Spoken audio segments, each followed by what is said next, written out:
Hello दोस्तों, welcome back to our YouTube channel. हम लोग गूगल शीट को सीख रहे थे, जिसमें जितने भी इंपॉर्टेंट टॉपिक्स और इंपॉर्टेंट फंक्शन कीज थी हम लोगों ने एक एक करके सबको समझ लिया है। इसमें एक बहुत इंटरेस्टिंग टॉपिक रह गया था, अटेंडेंस शीट वाला, जो मुझे लगा आपसे शेयर करना चाहिए। इसलिए आज की वीडियो इसी टॉपिक पर रहने वाली है। आप चाहे स्टूडेंट हो या कहीं भी जॉब करते हो, आपको पता है अटेंडेंस रिकॉर्ड रखा ही जाता है। और वैसे भी आजकल डिजिटल ज़माना है, तो पेन पेपर लेकर अटेंडेंस रिकॉर्ड क्यों रखा जाए, क्योंकि ये बहुत ज़्यादा टाइम कंज्यूमिंग भी है। और होता है ना कि अगर हमारे पास बहुत ज़्यादा डाटा है, 1000-2000 लोगों का, फिर हमें चेक करना है किसी डाटा को, तो उसमें बहुत प्रॉब्लम आती है। वहीं अगर हम लोग गूगल शीट के थ्रू इसको तैयार करते हैं, तो हम लोग बस एक फॉर्मूला लगाकर किसी का भी डाटा चेक कर सकते हैं कि उनकी कितनी प्रेजेंट रही है, कितनी एब्सेंट रही है, ये सारी चीज़ें हैं। और ये बहुत ज़्यादा टाइम सेविंग भी है। और इसमें ये भी प्रॉब्लम नहीं आती है कि आपका रिकॉर्ड कहीं खो जाएगा, क्योंकि अगर आपने रजिस्टर पर तैयार किया है तो आपका रजिस्टर खो भी सकता है। वहीं अगर हम लोगों ने गूगल शीट पर या एक्सेल पर तैयार किया है, तो हम लोग उसकी फाइल को ऑनलाइन सेव करके रख सकते हैं। तो ये सारी चीज़ों को आज हम लोग बहुत अच्छे से समझने वाले हैं। तो चलिए चलते हैं सीधे कंप्यूटर स्क्रीन पर और क्लास को स्टार्ट करते हैं।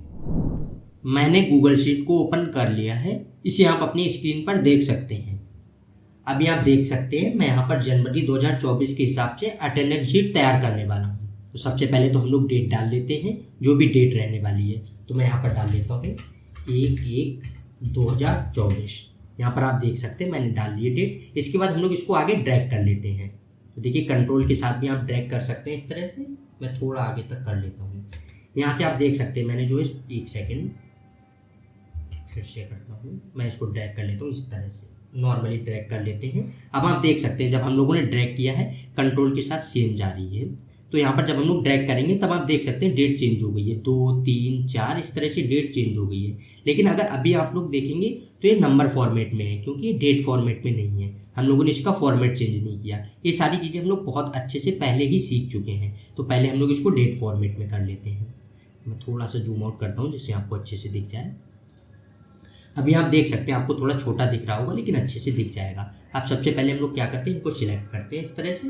इसके बाद फिर यहाँ पर 1, 2, 3 लिखा हुआ है, इस पर क्लिक करते हैं और नीचे आ जाते हैं। यहाँ पर आप देखेंगे कस्टम डेट एंड टाइम दिया गया है, तो बस इस पर क्लिक करेंगे। अब यहाँ से आप देख सकते हैं आपको जिस तरह का डेट रखना है उस तरह का डेट रख सकते हैं। बहुत सारे फॉर्मेट दिए गए अलग अलग तरह के, जिस तरह का आपको डेट वाला फॉर्मेट रखना है हम लोग यहाँ से ये कर लेते हैं। जो दिया गया है डेट और मंथ इस तरह से दिया गया, हम लोग सिर्फ ये रख लेते हैं, ईयर नहीं रखते हैं। तो बस इस पर क्लिक करेंगे, फिर डन कर देंगे। अब आप देख सकते हैं यहाँ पर दिया गया 1 तारीख, फिर 2 तारीख, 3 तारीख, इस तरह से जो है डाटा आ गया है। तो इसी तरह से अब हम लोग तैयार करने वाले हैं। यहाँ पर 13 तक है, अगर आगे तक चाहिए तो हम लोग आगे तक ड्रैग कर लेते हैं। आप देख सकते हैं मैंने 15 दिन का ले लिया है, बहुत ज़्यादा नहीं ले रहे हैं डाटा, वरना प्रॉब्लम हो जाएगी। अब देखिए अगर हम लोग इस पर 2 बार क्लिक करेंगे, अब आप यहाँ से देख सकते हैं डायरेक्ट डेट आ रही है, कैलेंडर जो है वो ओपन होकर आ जा रहा है। इससे पहले ऐसा नहीं था, क्योंकि इससे पहले सिर्फ डेट लिखी हुई थी, सॉरी टेक्स्ट लिखा हुआ था एक तरह से, वही था। तो अब आप देख सकते हैं यहाँ पर 1 तारीख को कौन सा डे था, मंडे था। तो हम लोग कुछ वो भी लिख लेते हैं, मतलब डे जो है मैं यहाँ पर लिख लेता हूँ मंडे। इसके बाद अभी हम लोग इसको ड्रैग कर लेते हैं। आप देख सकते हैं मैंने यहाँ पर जब ड्रैग किया, Monday, Tuesday, Wednesday, Thursday, Friday, Saturday, Sunday, इस तरह से पूरा लास्ट तक आ गया है। तो इस तरह से हो गया। मैं इसको थोड़ा और जूम कर लेता हूँ जिससे आपको अच्छे से दिख जाए। अब हमें क्या करना है, सबसे पहले तो हम लोग इसको वो कर लेते हैं, फॉर्मेट कर लेते हैं। तो मैं इसको मिडिल अलाइन कर लेता हूँ। आप देख सकते हैं मैंने इसको मिडिल अलाइन कर लिया है। इसके बाद अगर आपको इसका कुछ टेक्स्ट वगैरह चेंज करना है या जो होता है फ़ॉन्ट वगैरह चेंज करना है, आप लोग वो भी कर सकते हैं। तो अभी हम लोग एक चीज़ और करते हैं, यहाँ पर एक एम्प्लॉय आईडी डाल लेते हैं। तो सबसे पहले देखिए मैंने इन दोनों को सिलेक्ट कर लिया है। इसके बाद अब इसको मर्ज कर लेना है। आप यहाँ पर आएंगे, देख सकते हैं यहाँ से मर्ज कर सकते हैं, तो बस मर्ज करेंगे। इसके बाद अब हमें क्या करना है, यहाँ पर डाल लेना एम्प्लॉय आईडी, एम्प्लॉय आईडी। आप देख सकते हैं मैंने यहाँ पर डाल लिया एम्प्लॉय आईडी, लेकिन अब ये नीचे है तो हम लोग इसको भी अलाइन कर लेते हैं। यहाँ से हम लोग इसको मिडिल अलाइन कर लेते हैं। अब आप देख सकते हैं मैंने इसको भी अलाइन कर लिया है। ये सारी चीज़ें हो गई हैं। इसके बाद अब हम एक टेबल तैयार करते हैं। टेबल जो है, तो पहले हम लोग इसको बॉर्डर दे देते हैं 15 तक। जहाँ तक भी आपको डाटा रखना है, मैं थोड़ा कम ही रखूँगा जिससे कम टाइम जाए। तो बस यहाँ पर आ जाएंगे, आप देखें यहाँ पर बॉर्डर का ऑप्शन दिया है, ऑल बॉर्डर दे देते हैं। अब आप देख सकते हैं यहाँ पर हम लोगों ने एक टेबल तैयार कर ली है। तो इस तरह से टेबल आ गई है। अगर आप लोगों को इसमें कोई कलर वगैरह फिल करना है, आप लोग कलर भी फिल कर सकते हैं, तो हम लोग वो भी कर लेते हैं जिससे थोड़ा अच्छे से दिख जाए। बैकग्राउंड कलर फिल कर लेते हैं यहाँ से, जो कलर आपको ठीक लगता है वो कर सकते हैं। मैं यहाँ से कर लेता हूँ मैंने ये कलर कर लिया, आप अभी देख सकते हैं इस तरह से मैंने कलर कर लिया है। और इस टेक्स्ट को बोल्ड भी कर लेते हैं, यहाँ से बोल्ड कर लिया है। तो अभी तो आप देखेंगे हम लोगों ने कुछ स्पेशल नहीं किया, बस नॉर्मली डाटा को तैयार कर रहे हैं। इसके बाद चीज़ें चेंज करते हैं। अब यहाँ पर एम्प्लॉय आईडी हो सकती है आपके हिसाब से, जिस तरह से हो आप उस तरह से अपनी एम्प्लॉय आईडी डाल लेंगे। मैं यहाँ पर बस रैंडम डाल लेता हूँ। जैसे मैं यहाँ पर कर लेता हूँ AST और यहाँ से 10 से स्टार्ट करते हैं। मैंने ऐसे डाल दिया, आपको पता है एम्प्लॉय आईडी इसी तरह की होती है। तो बस हम लोग इसको नीचे तक ड्रैग कर लेंगे, जहाँ तक भी हमारी टेबल है यहाँ तक। एक सेकेंड, मैं इसको ड्रैग कर लेता हूँ। अभी आप देख सकते हैं जब हम डायरेक्ट ड्रैग करेंगे तब यहाँ पर आ जाएगा AST 10, 11, 12, जिस तरह से हमने डाला था डाटा उसी तरह से आ गया है। अगर इसको थोड़ा सा और वो करना है आपको, जैसे अलाइन वगैरह करना है, वो भी कर सकते हैं। अभी ये लेफ्ट में है, हम लोग इसको भी मिडिल कर लेते हैं। ठीक है, मिडिल अलाइन हो गया है। इसके बाद अब आता है कि मंडे, ट्यूसडे, इस तरह से सारा डाटा दिया गया है। अब आपको जो चीज़ें तैयार करनी, जिस तरह से है कि अगर प्रेजेंट, अब्सेंट होता है ना, कि लीव है, हॉलीडे है, जो चीज़ें आप उस तरह से तैयार कर सकते हैं। तो मैं यहाँ पर पहले सिर्फ एक प्रेजेंट कर देता हूँ। इसके बाद मैं पहले इसको ड्रैग कर लेता हूँ, बाद में डाटा चेंज कर दूँगा। अभी देखिए हम लोग इसको बस ड्रैग कर रहे हैं इस तरह से। आप देख सकते हैं मैंने सब में प्रेजेंट कर दिया। इसी तरह से आपको जितना डाटा तैयार करना है आप उतना कर सकते हैं। अभी हम लोग डाटा को इस तरह से ड्रैग कर लेते हैं लास्ट तक। अभी आप देखेंगे सब में प्रेजेंट मैंने कर दिया। इसके बाद अभी क्या करना है, थोड़ा डाटा चेंज करते हैं जो है। जैसे आप देखेंगे संडे को ज़्यादातर हॉलीडे होता है, तो हम लोग इसको बस इस तरह से डिलीट कर देते हैं। इसके बाद और भी कहीं पर संडे है तो उसको भी डिलीट कर देते हैं। ये भी है तो इसको भी डिलीट कर देते हैं। इसके बाद अब क्या करना है, आप देखेंगे सारी जगह पर प्रेजेंट है, लेकिन हो सकता है किसी की अब्सेंट हो या किसी ने लीव ली हो, तो हम लोग कुछ डाटा को चेंज करते हैं ऑटोमेटिक। तो बस मैं डिलीट करता हूँ, कहीं पर अब्सेंट कर लेता हूँ इस तरह से, कहीं पर हम लोग लीव कर लेते हैं। एक सेकेंड, इसी तरह से थोड़ा डाटा चेंज कर लेते हैं।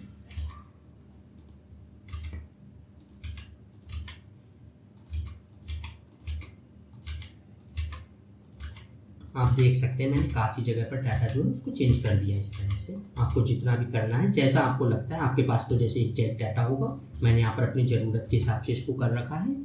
तो अभी आप देख सकते हैं मैंने कुछ जगह पर यहाँ पर लीव कर दिया है। अब कुछ जगह पर हो सकता है हॉलीडे हो, तो हम लोग वो भी कर लेते हैं, तो एच भी कर लेते हैं। हॉलीडे को जो है एच से प्रेजेंट करते हैं। तो यहाँ पर देखिए मैं एच कर लेता हूँ। एक सेकेंड, मैं पहले बैक करता हूँ। यहाँ पर देखिए ब्लैंक है, तो मैं यहाँ पर अब्सेंट कर लेता हूँ।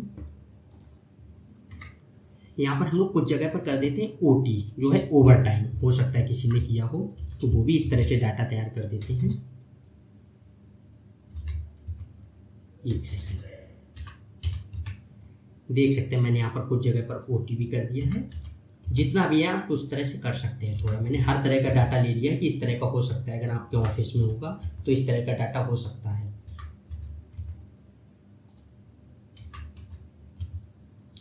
इस तरह से भी हो गया। और यहाँ पर हो सकता है संडे को भी किसी ने OT की हो, तो मैं वो भी एक दो जगह पर कर देता हूँ।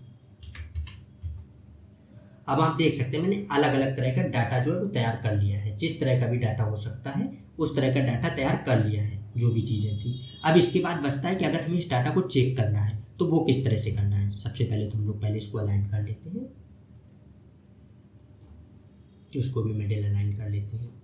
ये चीज़ें, अब इतना डाटा हो गया है। इसके बाद अब हमें क्या चेक करना है कि अगर हमारे पास इस तरह का बहुत डाटा है, फिर हमें चेक करना है कि किसका क्या डाटा रहा है क्या नहीं, तब हमें वो चीज़ें चेक करनी है। तो हम लोग यहाँ पर आ जाते हैं और यहाँ पर लिख लेते हैं सबसे पहले। तो चलिए, अगर हमें प्रेजेंट चेक करना है, मैं डाल देता हूँ, एक सेकेंड, प्रेजेंट, फिर आगे डाल देते हैं हम लोग अब्सेंट। यहाँ पर अब हम लोग डाल देते हैं OT, जो भी चीज़ें आगे लीव डाल देते हैं। आप देख सकते हैं मैंने चारों चीज़ें लिख दी हैं। अगर अब क्या है, मैं पहले इसको एक बार मर्ज भी कर देता हूँ, जिससे ऊपर जैसा डाटा लगने लगेगा। या एक चीज़ और मैं आपको वो बता देता हूँ, अगर आपको कभी करना है। जैसे देखिए, अगर अभी हम लोगों ने इस पर क्लिक किया है, इसके बाद यहाँ पर आप देखेंगे फॉर्मेट पेंटर दिया गया है। जैसे हम लोग इस पर आएंगे, यहाँ पर एक सेकेंड, आप देख सकते हैं पेंट फॉर्मेट जो दिया गया है, इस पर क्लिक करेंगे। अगर आपको दूसरी जगह पर कहीं पर फॉर्मेट पेंट करना है, तब आप बस ऐसे क्लिक करेंगे, आप देख सकते हैं उस पर भी फॉर्मेट पेंट हो गया है। तो इस तरह से भी अगर आपको करना है तो आप टाइम सेविंग के लिए ये भी कर सकते हैं। सबसे पहले तो हम लोग इस पर आते हैं, इस तरह से इसको मर्ज कर लेते हैं।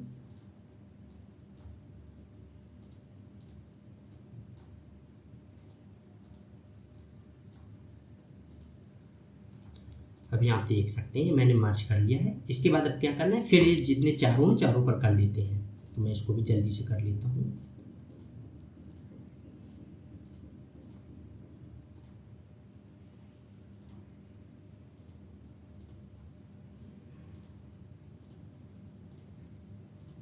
अब आप देख सकते हैं चारों हमने तैयार कर दिया है। इसके बाद अब बचता है कि हम लोगों को चेक करना है कि किसकी कितनी परसेंट रही है, कितनी एब्सेंट, तो वो फॉर्मूले से कैसे निकालें। तो मैं वही चीज़ें अब आपको बताने वाला हूँ। मैं इसको थोड़ा सा बड़ा कर लेता हूँ इस तरह से।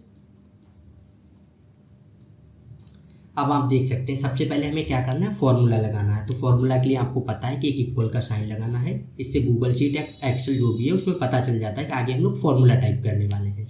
तो अब यहाँ पर लगाना है काउंट इफ़। तो देखिए जैसे इस पर क्लिक करेंगे, इसके बाद अब आता है कि रेंज सिलेक्ट करनी है। तो हम लोगों को सबसे पहले रेंज सिलेक्ट करनी है। तो हम लोग सारी रेंज सिलेक्ट कर लेते हैं जितनी भी है, यहाँ से जितना भी हमारे पास डाटा है। अगर आगे तक है जहाँ तक है हम लोग डाटा सिलेक्ट कर लेंगे। तब आप देख सकते हैं हमने रेंज सिलेक्ट कर ली है। इसके बाद अब क्या करना है, कॉमा देना है। सबसे पहले कॉमा देना है। इसके बाद अब आया है क्राइटेरिया, एक तरह से कि क्राइटेरिया क्या है। तो हम लोगों ने प्रेजेंट को पी से इंडिकेट किया, जो है पी से शो किया है। तो हम लोग बस डबल इन्वर्टेड कॉमा लगाएंगे यहाँ पर। अब हम कर देंगे पी। जैसे ही पी करेंगे, इसके बाद अब क्या करना है, डबल इन्वर्टेड कॉमा को बंद करना है और एंटर कर देना है। एक सेकेंड, जो मिस्टेक हो गई है वो क्या हुई, हम लोगों ने जब डाटा को सिलेक्ट किया तो पूरे को सिलेक्ट किया है, हमें बस इसको सिलेक्ट करना था।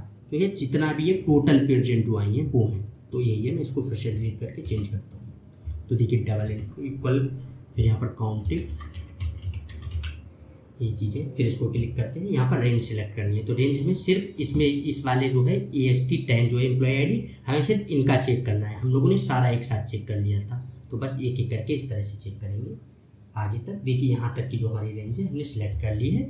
इसके बाद फिर कॉमा देना है। इसके बाद अब क्या आता है कि हम लोगों ने यहाँ पर प्रेजेंट को पी से किया है, तो बस डबल इन्वर्टेड कॉमा में पी लिख देना है। फिर डबल इन्वर्टेड कॉमा बंद, यहाँ पर बस एंटर करेंगे। आप देख सकते हैं यहाँ पर जो है आ गया है 13।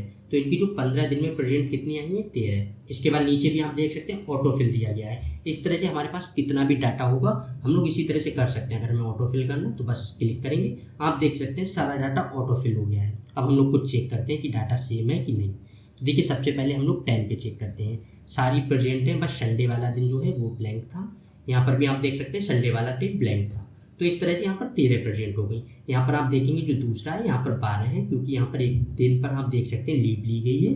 बाकी आप जितना भी डाटा देखेंगे सारा प्रेजेंट है। तो इस तरह से हमने चेक कर लिया है। एक चीज़ और है भी, जो 2-3 चीज़ें वो भी मैं आपको बताता हूँ। ये तो चीज़ें हो गई। सबसे पहले हम लोगों को अगर ये भी चेक करना है तो हम आगे का भी डाटा चेक कर लेते हैं। अगर हमें एब्सेंट चेक करना है तो बस इक्वल काउंटिव, सेम फॉर्मूला लगाना है, बस इस पर क्लिक करना है। आगे रेंज सिलेक्ट करनी है, तो हम लोग बस यहाँ से रेंज सिलेक्ट कर लेते हैं। देखिए रेंज सिलेक्ट कर ली। इसके बाद क्या करना है, कॉमा, डबल इन्वर्टेड कॉमा। अगर एब्सेंट चेक कर रहे हैं तो यहाँ पर हमें बस ए लिखना है, फिर यहाँ पर डबल इन्वर्टेड कॉमा और एंटर। अब आगे आप देख सकते हैं, जैसे यहाँ आएंगे आगे आप देख सकते हैं यहाँ पर आ गया है ऑटोफिल का, तो हम लोग ऑटोफिल कर देंगे। इससे आप देख सकते हैं जिसकी जितनी भी एब्सेंट रही उस तरह से हो गई। यहाँ पर आप देखेंगे 1 है, 2, 3। अगर अभी हम लोग कहीं पर चेंज करते हैं तब आप देखेंगे आगे हो जाएगा। चलिए देखिए, जैसे अगर यहाँ पर हम लोग ए कर देते हैं, कई बार होता है कि डाटा अगर हमसे गलत हो गया है ना, तो हम लोगों को बाद में चेंज करना है। तो देखिए जैसे मैं यहाँ पर ए करता हूँ, आप देखेंगे फिर से यहाँ पर 1 आ गया है। इसी तरह से अगर हम लोग कहीं पर भी आगे करेंगे डाटा चेंज तो वो ऑटोमेटिक चेंज होता जाएगा। देखिए अगर हम लोग यहाँ पर करते हैं, जैसे देखिए प्रेजेंट है, मैं यहाँ पर ए करता हूँ, यहाँ पर आप देखेंगे दोनों डाटा में चेंजिंग आ जाएगी। तो देखिए जैसे ही ए करेंगे, क्लिक करेंगे, आप देख सकते हैं यहाँ पर 12 हो गए, यहाँ पर 1 हो गया है। तो इस तरह से हम लोग डाटा को चेंज कर सकते हैं। अब आगे की भी चीज़ें इनको भी सेम तरह से चेक कर लेते हैं। फिर यहाँ पर इस पर क्लिक करते हैं। इसके बाद फिर रेंज सिलेक्ट करनी है, फिर यहाँ पर कॉमा देना है। अब हम लोग क्या चेक कर रहे थे, ओटी चेक कर रहे थे ना, कि कितनी किसी ने ओटी लगाई है। तब बस डायरेक्ट डबल इन्वर्टेड कॉमा यहाँ पर करना है ओटी, फिर डबल इन्वर्टेड कॉमा बंद और एंटर। अब आप देख सकते हैं आगे अगर किसी की ओटी लगी हुई है तो वो आपको शो हो सकती है। यहाँ पर बस हम लोग ऑटोफिल कर देंगे। इसी तरह से लीव चेक कर लेते हैं। फिर इस पर क्लिक करते हैं,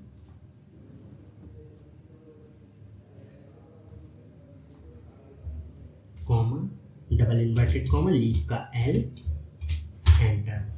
अब आगे भी हम लोग इसको भी फिल कर देते हैं। अब आप देख सकते हैं जितना भी डाटा था हम लोगों के पास, यहाँ पर कितना भी डाटा होता, 1000, 2000, 10,000 लोगों का, हम लोग बस एक साथ इस तरह से डाटा चेक कर सकते थे जैसे अभी हम लोगों ने किया। यही अगर हम लोगों ने रजिस्टर पर डाटा लिखा होता, फिर हमें चेक करना होता कि किसकी कितनी एब्सेंट है, कितनी प्रेजेंट है, तब हमें एक एक करके काउंट करना होता, उसमें बहुत ज़्यादा प्रॉब्लम्स भी आती हैं। अब एक दो चीज़ें और हैं, मैं आपको पहले वो भी बता देता हूँ।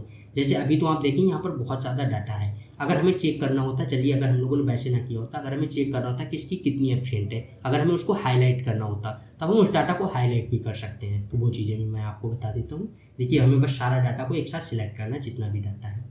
इसके बाद फॉर्मेट में आना है। यहाँ पर आप देखेंगे कंडीशनल फॉर्मेटिंग का ऑप्शन दिया गया है। इसको हम लोग बहुत अच्छे से एक सिंगल वीडियो में समझ चुके हैं। अगर आपको पूरा समझना है क्या है तब आप वहाँ पर वीडियो देख सकते हैं, मैं लिंक डिस्क्रिप्शन में दे दूँगा, वरना पूरी प्लेलिस्ट बनी हुई है, वहाँ से भी देख सकते हैं। अब हम लोग जैसे ही कंडीशनल फॉर्मेटिंग पर क्लिक करेंगे, यहाँ पर आप देख सकते हैं आ गया फॉर्मेट रूल का, ऊपर हम लोगों ने जो रेंज सेलेक्ट की है वो है। तो बस फॉर्मेट रूल में हमें यहाँ पर आ जाना है और यहाँ पर डाल देना है टेक्स्ट इज एग्जैक्टली। तो बस इस पर क्लिक करेंगे। अब हमें क्या चेक करना है, अगर हमें एब्सेंट चेक करना है तो हमें एब्सेंट के लिए हम लोगों ने क्या लिखा था, ए लिखा था, तो हम लोग बस ए लिख देंगे। इसके बाद नीचे क्या दिया गया है, यहाँ पर आप देख सकते हैं बहुत सारी चीज़ें, आपको उस डाटा को बोल्ड करना है, इटैलिक, अंडरलाइन, जो भी करना है वो चीज़ें कर सकते हैं। हम लोगों को क्या करना है, बस उसमें कलर फिल कर देते हैं। तो यहाँ पर हम कलर क्या फिल कर देते हैं, एब्सेंट को रेड से कर देते हैं और यहाँ पर जो टेक्स्ट कलर है उसको हम लोग कर देते हैं वाइट, इस तरह से बस डन कर देंगे। अब आप देखेंगे जहाँ पर भी एब्सेंट था, मैं इसको कट करता हूँ फिर आपको दिखाता हूँ। अब आप देख सकते हैं जिस जिस जगह पर एब्सेंट था वो डाटा बस हाईलाइट हो गया रेड कलर से, इस तरह से आप देख सकते हैं जितना भी डाटा था। तो अगर हम लोगों को करना है, अभी आप देखेंगे एब्सेंट एब्सेंट एब्सेंट इस तरह से हो गया है। अगर हमें और भी डाटा को चेंज करना है तब हम लोग वो भी कर सकते हैं, मैं आपको वो भी दिखा देता हूँ एक बार। फिर हम लोग चलेंगे फॉर्मेट पर, conditional formatting, add another rule, फिर यहाँ पर टेक्स्ट इज एग्जैक्टली। अब अगर हमें लीव को चेक करना है तो हम बस लीव लिखेंगे। यहाँ पर अब क्या है कि हम लोगों को यहाँ पर कलर वगैरह जो भी चेंज करना है, आपको जिस तरह का कलर रखना है आप लोग उस तरह का कलर रख सकते हैं। जैसे मुझे चेक करना है जिसने भी लीव ली है वहाँ पर एक बैगनी कलर जो है वो आ जाए, तो बस वो हो गया। यहाँ पर हम लोग टेक्स्ट को वाइट कर देते हैं, डन, इसको कट कर देते हैं। अब आप देख सकते हैं इसके बाद जहाँ पर भी जिस जिस इंसान ने लीव ली है, इस तरह से आप देख सकते हैं कितनी जगह पर लीव है, तो जिसने भी लीव ली है वो बैगनी कलर से आ गया है टेक्स्ट लिखा हुआ। तो इस तरह से अगर हमें अपने डाटा को चेंज करना है या चेक करना है, हम लोग बहुत आसानी से कर सकते हैं। आपको जो भी चीज़ें जिस तरह से करना है आप उस तरह से कर सकते हैं। बाकी आगे मैंने आपको बता दिया, हम लोगों के पास तो अभी कम डाटा था, अगर बहुत ज़्यादा डाटा होता तो वो भी कर सकते थे। जैसे अभी आप यहाँ पर देखेंगे कि हम लोगों ने इसको ब्लैंक छोड़ दिया, अगर हमें इसको भी कलर वगैरह फिल करना होता तब हम लोग वो भी कर सकते थे। जिस तरह का कलर है, ये सारी चीज़ें हम लोग बहुत अच्छे से सीख चुके हैं। मैं आपको फिर भी दिखा देता हूँ। देखिए अगर हमें इसको कलर फिल करना होता है, जैसे जो संडे है हम चाहते हैं कि वहाँ पर अलग तरह का कलर फिल हो जाए जिससे हमें पता रहे कि वहाँ पर संडे है। देखिए मैं इसको भी कलर फिल कर देता हूँ, इस तरह से आप देख सकते हैं हम लोगों ने जो कलर फिल किया वो कलर फिल हो गया। मैं अगर इसको थोड़ा सा छोटा करूँ इस तरह से, अब आप देख सकते हैं सारा डाटा है कितने अच्छे से पूरी प्रेजेंटशीट तैयार हो गई है। और कोई भी डाटा है हमें चेक करना है, हम लोग बहुत आसानी से उसको चेक भी कर सकते हैं। तो इस तरह से पूरी चीज़ें हो गई हैं। अगर आपको इस शीट को प्रिंट करना है या किसी के साथ शेयर करना है तब आप वो भी कर सकते हैं। ये सारी चीज़ों को हम लोग कोर्स में बहुत अच्छे से सीख चुके हैं। तो अगर अब तक आपने गूगल शीट का कोर्स नहीं देखा है तब आप देख सकते हैं, पूरी प्लेलिस्ट दी गई है और मैंने सारी चीज़ों को एक एक करके बेसिक से बहुत अच्छे से सिखाया है। अगर आपको कोई डाउट आता है तब आप कमेंट बॉक्स में बता सकते हैं, वहाँ पर मैं आपको इसका जवाब दे दूँगा। और अगर अब तक आप लोगों ने मेरे टेलीग्राम चैनल को ज्वाइन नहीं किया है तब आप टेलीग्राम चैनल को ज्वाइन कर लें, वहाँ पर मैं बहुत अच्छे अच्छे क्विज लाता रहता हूँ, लिंक डिस्क्रिप्शन में दी गई है।